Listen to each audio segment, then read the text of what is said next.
느헤미야 7장에는 이제 성벽 건축을 완성하고 그리고 나서 이 하나니와 하나냐를 세우고 그리고 성벽을 어떻게 지켜나갈 것인가에 대한 그런 규칙을 세우는 이야기가 1절부터 4절까지 기록되어 있습니다.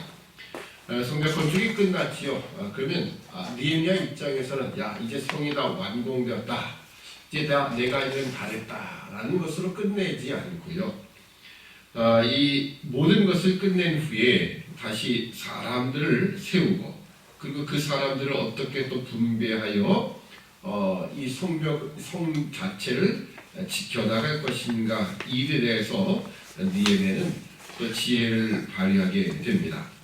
자 1절을 보면 성이 건축됨에 문짝을 달고 문지기와 노래하는 자들과 레위 사람들을 세운 후에 첫 번째는 문지기와 그리고 노래하는 자들과 레위 사람을 세웠다라고 합니다.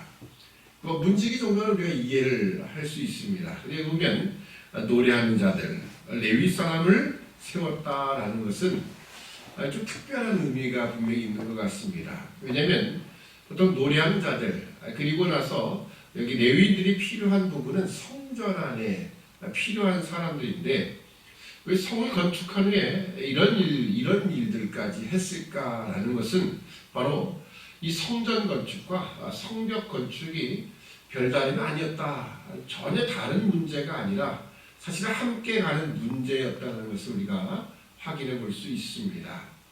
자, 성전만 덩그러니 있다. 그리고 여기에 누가 쳐들어오든 어떤 방해 세력이 있든 간에 그걸 막을 힘이 없다라는 것은 결국은 성전 안에서 행해지는 모든 일이 제대로 될 수 없다는 것과 같은 것이지요. 어디든 어느 나라든 고대에 보면 보통 이 고대는 종교와 그리고 나라의 정치가 이렇게 하나가 되는 의미가 있었기 때문에요. 보통은 같이 도성 안에다가 제일 중요시하는 중요한 곳에다가 신전을 갖다 이렇게 만들어 놓게 되어 있습니다. 그리고 그 겉을 다 둘러서 궁이 있겠고요. 또 그 다음에 저 외곽으로 성벽이 있는 거겠죠. 자 그런데 오늘 같은 경우에 이 성전만 덩그러니 있고 성벽이 없다면 사실은 그 성전 안에서 행해질 모든 일들을 사실 제대로 지켜낼 수 있는 부분은 아닙니다. 아마 그런 면에서 이런 모든 일들이 제대로 되지 못하지 않았었는가. 그래서 성벽을 다 건축한 후에 다시 노래하는 자들 그리고 여기 문지기라는 것은 꼭 성벽의 문지기가 아니고요. 성전의 문지기를 말하는 겁니다. 그리고 이 레위 사람들을 다시 세우는 이런 일들을 행하게 되는 겁니다. 자, 그러면 이제 2절을 보면 네아우 하나니와 영문에 관한 하나냐로 함께 예루살렘을 다스리게 하였는데 이제 성벽이 건축되고 나니까 이제는 제대로 이 성읍 안에 있는 유다 백성들을 통치할 수 있는 그런 구조가 된 것이죠. 그런 면에서 자신의 아우 하나니와 그리고 여기 영문에 관한 하나냐로 함께 백성들 위에 세워서 예루살렘을 다스리게 하였다. 특히 이 하나냐라는 사람은요. 하나냐는 위인이 충성되어 하나님을 경외함이 무리에서 뛰어난 자라. 결국 이 예루살렘을 다스리는 그 백성들을 다스리는데 바로 하나님을 경외하는 자로 백성들 위에 뛰어난 충성되고 하나님을 경외하는 사람을 바로 세워서 그 백성을 다스리게 했다라고 합니다. 자, 우리 이제 3절에 보면 그리고 내가 저에게 이르기를 해가 높이 뜨기 전에는 예루살렘 성문을 열지 말고 아직 파수할 때 곧 문을 닫고 빗장을 지르며 또 예루살렘 검리로 각각 반차를 따라 파수하되 자기 집 맞은편을 지키게 하라 하였노니. 아멘. 자 보니까는 성문을 여닫는 일들, 좀 해가 좀 높이 떴을 때, 그럴 때 성문을 열도록 하고요. 그리고 사실 지금 이 당시에 이 성읍을 지킬 만한 전문 인력을 가지기는 아직은 이 예루살렘에 거주하는 이스라엘 백성 숫자가 너무 적습니다. 그렇기 때문에 왜냐하면 성은 넓고 근데 그것을 다 문마다 지켜야 되고 문만 지켜서 되는 건 아니죠.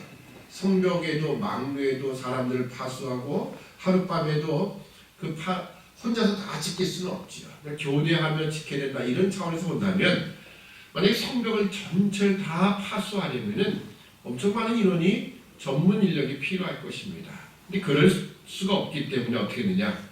자기 집 앞은 자기가 지킨다. 보통은 이제 성벽과 그리고 이렇게 집들이 많이 연결돼서 짓는 경우가 많습니다.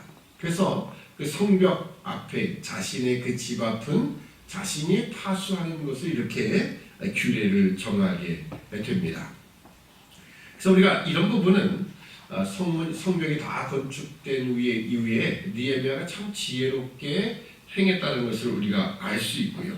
그러니까 우리는 여기 각자 맡은 바, 자신의 집 앞을 우리가 잘 파수한다는 의미에서 볼 때에 우리에게 각자에게 맡은 바 그런 직임이 있다라는 것을 우리가 분명히 알 수 있습니다. 그래서 자신이 맡은 바를 잘 감당하게 될 때 전체적으로 보면 예루살렘 성 자체가 안전하게 지켜질 수 있는 것이죠. 그런 면에서 우리가 교회 안에서 함께 맡은 일들, 각자의 삶의 영역들을 잘 지켜나가면 그 안에서 진리를 파수하고 보호하는 일들, 그 말씀 앞에 우리가 순종하는 일을 감당해 나갈 때 우리는 이 하나님 나라를 잘 건설해 나갈 수 있는 겁니다. 자, 이제 5절 이하부터 72절까지의 내용. 물론 이제 70절, 제가 주부에 잘못했는데 70절과 72절까지만 조금 에스라와 좀 다른 숫자를 기록하고 있고요. 나머지는 똑같습니다. 에스라 2장에도 보면 옛적에 스룹바벨과 함께 귀환했던 귀환자들의 명단입니다. 가족별로, 자손별로 몇 명씩이었는가, 누가 포함됐는가 하나도 틀리지 않고 똑같은 내용을 기록하고 있습니다. 70절 이하에 있는 여기 얼마를 드렸는가 그 부분에 관한 부분만 조금 숫자가 차이가 날 뿐이지 나머지 다 똑같습니다. 왜 그 명단들, 특히 이 조상들의 명단들, 왜 이런 것들을 구태 똑같이 이렇게 기록을 했을까라는 겁니다. 지금이야 우리는 에스라와 느헤미야가 딱 갈라져 있고 성경 자체가 달달하고 여길 수 있지만 히브리 성경은 어떻게 됐다고 했죠? 에스라 느헤미야가 한 권으로 되어 있다고 했지 않습니까? 그렇다면 한 권 안에 똑같은 기록을 두 번이나, 이것도 짧은 기록입니까? 아침에 저도 이걸 다 읽어 말어, 그냥 생략하고 넘어갈까? 이 생각을 했어요. 앞에 에스라에서 우리가 분명히 똑같은 구절을 다 읽었는데 그러면 틀린 부분만 읽을까? 앞부분과 1절부터 4절까지 읽고 그 다음에 마지막 70절부터 읽을까 생각했다가 이 본문이 가져다 주는 의미가 다르기 때문에 제가 그냥 읽자라고 생각한 겁니다. 왜냐하면 사실 에스라 시대 때 기록했던 것과 지금 기록한 시점은 분명히 다른 건 틀림없습니다. 에스라에서 기록됐을 때 기록한 것은 우리가 연대적으로 본다면 에스라가 귀환한 연대, 물론 이제 그 시절은 스룹바벨 1차 포로 귀환 때의 명단입니다. 1차 포로 귀환은 언제냐면 주전 537년입니다. 538년에 고레스 왕이 조서를 내렸고요. 실질적으로 떠나서 예루살렘에 도착했던 것은 537년입니다. 그러니까 537년에 그들이 출발하는 거예요. 왜냐면 고레스 왕이 명령을 내렸다고 해서 당장 내일 떠나 이렇게 될 수는 없는 거죠. 모든 걸 다 정리하고 사람들을 소집하고 이래서 아마 떠났는데 준비하는 기간이 좀 걸렸던 것 같고요. 그래서 537년에 귀환을 하게 됩니다. 그리고 그 다음에 사실은 성전 건축을 하려고 애를 썼지요. 536년에. 그럼에도 불구하고 성전 건축이 반대 세력에 부닥쳐서 결국은 왕이 명령을 내려서 중단시켰고요. 결국 그것이 520년까지 지나가게 되고 다시 거기서부터 성전 건축을 해서 516년에 완공이 됩니다. 그리고서 이제 2차 에스라를 통해서 귀환한 시점이 457년입니다. 그리고 이 느헤미야를 통해서 함께 귀환했던 3차 귀환은 444년이에요. 그러니까 최초의 537년과 비교해 본다면 상당히 많은 세월이 지났죠. 어떻게 보면 이 명단은 자기의 아버지 그리고 할아버지 때 기록입니다. 따지고 보면 이것을 에스라 때 한 번 언급을 했고요. 다시 느헤미야 때 또 한 번 언급을 하는 거예요. 그러니까 왜 이렇게 똑같은 본문을 그때 귀환한 어떻게 보면 할아버지 때 이야기들을 여기다 기록을 했을까? 라고 했을 때 우리가 1차적으로 볼 수 있는 것은요. 성전을 건축하는 일들 그리고 성벽을 건축하는 일들 이 모든 것은 결국은 보면 자 주전 537년에 와서 성전 건축을 시작을 했다가 결국은 중간에 16년 동안 멈추게 되고 다시 성전을 516년에 완공을 하게 됩니다.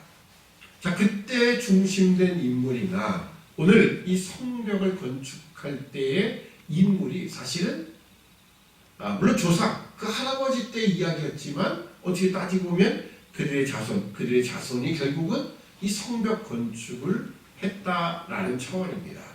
그러면서 이 그들의 자손이라 사실 우리 동양이 가지는 우리 한국이 가지는 조상과 그 후손의 개념과 그리고 유대인들이 가지는 조상과 그 자손들의 개념은 조금 달라요. 어떻게 다르냐? 그들은 같다라는 개념을 씁니다. 아버지나 할아버지나 아들이나 다 똑같다라는 개념을 쓰는 겁니다. 우리는 좀 다르죠. 아버지는 아버지고 할아버지는 할아버지고 조상은 조상이지 어떻게 그 자식이 같을 수 있느냐. 우리는 그런 개념을 갖고 있는데 우리는 이름을 똑같이 쓰지 않죠. 한자를 갖다가 학렬을 써가지고 똑같은 우리말로 그냥 똑같은 이 발음으로 표현돼도 한자가 틀린 경우도 있고요. 그래서 이름을 똑같이 안 써요. 근데 이들은 어떻게 쓴다고 했죠? 똑같이 써요. 특히 이들 단어가 아버지가 직접적으로 아버지가 될 수도 있고요. 할아버지도 될 수 있고 맏대 할아버지가 될 수 있어요. 아들도 똑같습니다. 똑같은 아들이라는 단어를 써도 이게 직접 아들이 될 수도 있고 손자가 될 수도 있는 그런 개념을 똑같이 씁니다. 그러니까 그들의 언어가 가지는 그 문화의 영향이에요. 그러니까 이처럼 이들 똑같은 이런 본문을 기록하면서도 무슨 의미를 주고 있느냐? 성전을 건축한 자들이나 오늘 성벽을 건축한 자들은 똑같은 자들이다. 그의 조상 할아버지가 성전을 건축했지만 그 자식들이 그 손주들이 오늘 성벽을 건축했다라는 것을 강조하기 위해서 바로 이 본문 첫 번째 스룹바벨과 함께 귀환했던 자들의 그 명단을 소개하고 있는 겁니다. 그것도 하나도 틀림없이 그들 갖다 베껴놓는 거예요. 그래서 제가 그래 이 의미를 우리가 좀 되새기려면 우리가 이미 에스라에서 읽었지만 이건 읽어야 된다. 그래서 제가 다시 그냥 읽도록 한 겁니다. 그러니까 우리가 왜 이렇게 성경을 기록할까라는 때로는 이것이 꼭 이렇게까지 기록할 필요가 있을까?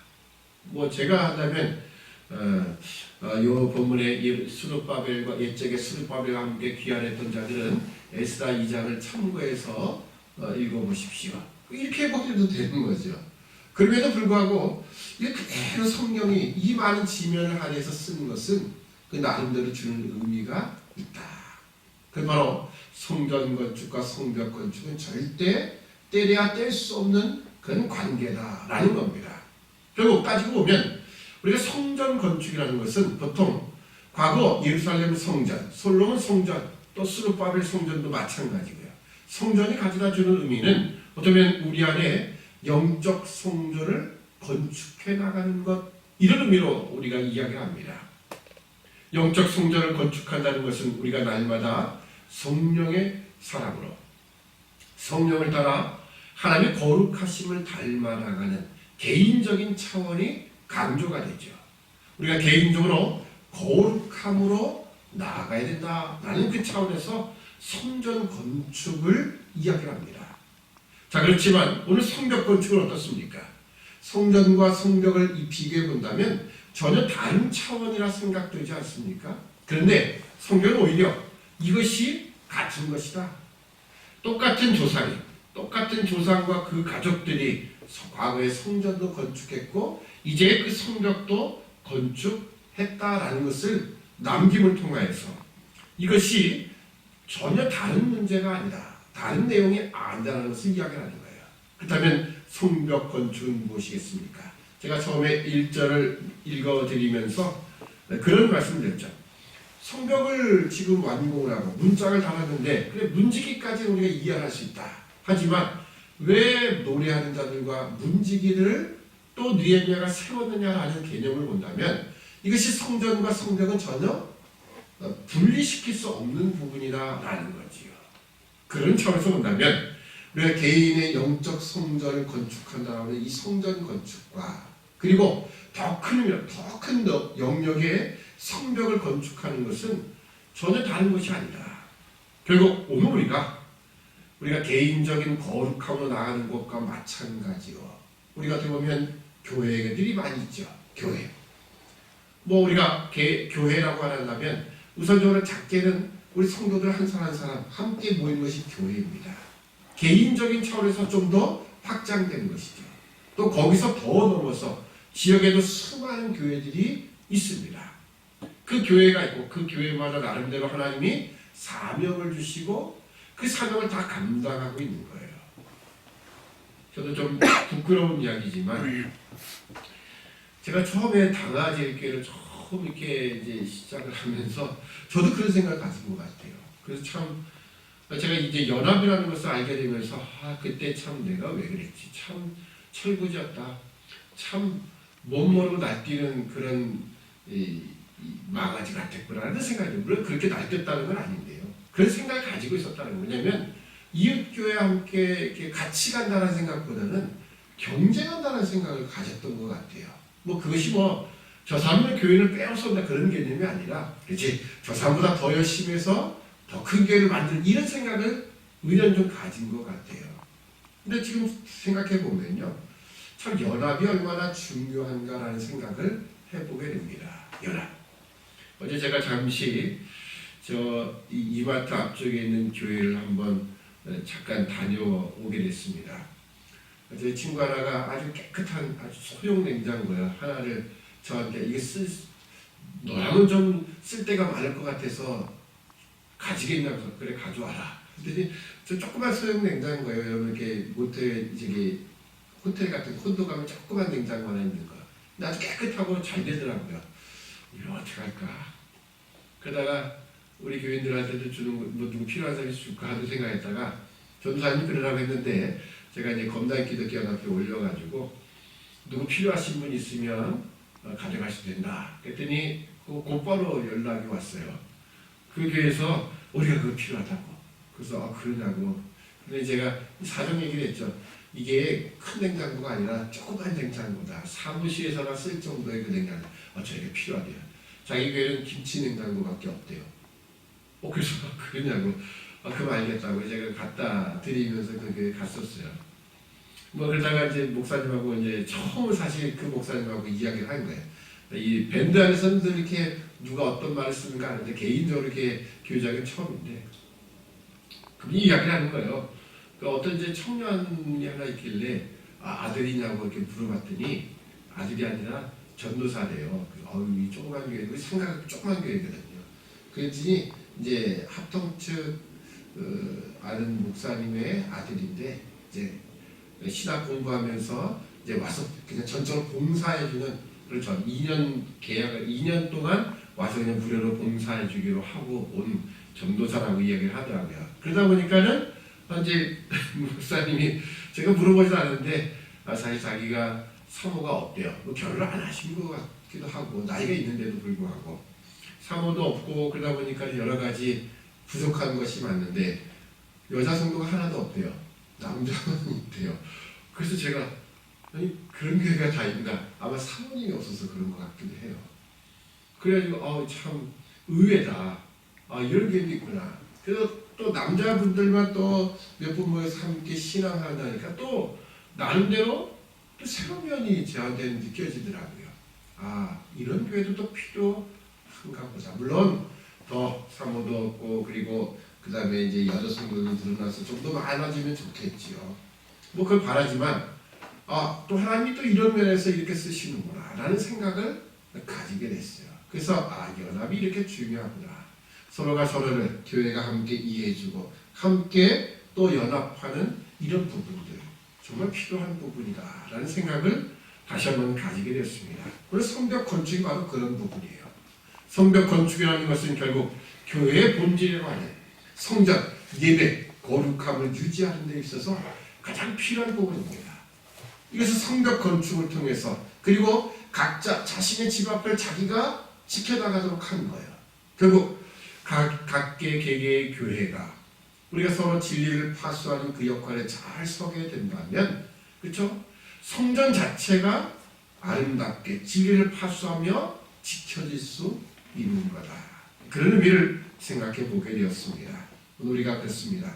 언제나 개인적인 구원, 개인적인 거룩함 이것을 뛰어넘어 우리가 함께 연합하는 것, 하나님 나라를 건설해 나가는 것, 이것이 참 필요한 이 시대다.